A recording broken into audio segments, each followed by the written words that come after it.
En Afrique du Sud, une clinique sauve les pangolins des trafics illégaux.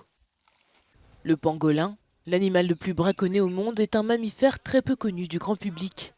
À Johannesburg, un groupe de travail composé de vétérinaires et d'experts de la faune réhabilite les pangolins sauvés des braconniers et travaille aussi main dans la main avec la police pour identifier et attraper les trafiquants.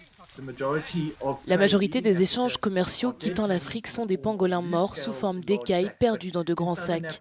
Mais en Afrique australe, ils sont souvent apportés à un acheteur consentant, quelqu'un perçu comme un individu riche, où il demande de grandes quantités d'argent pour un pangolin vivant.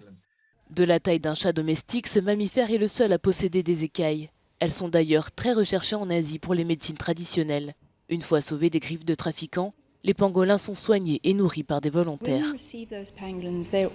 Et quand nous recevons ces pangolins, ils sont tous fragilisés, qu'ils aient été avec les braconniers pendant quelques jours ou parfois jusqu'à 2 semaines. Nous voyons donc les pangolins dans différents états physiques. Certains sont très émaciés, ils sont squelettiques, ils ont des blessures de piège. C'est pitoyable, très difficile de gérer émotionnellement ce genre de souffrance et d'abus. Le mois dernier, 2 hommes ont été arrêtés dans un parking en sous-sol de Pretoria alors qu'ils essayaient de vendre un pangolin pour 20 000 $. Le groupe de travail sur les pangolins africains en Afrique du Sud prend soin de ces animaux sauvés des braconniers depuis près d'une décennie. Les pangolins passent dans un programme de libération et de réhabilitation avant d'être lentement réintroduits dans la nature.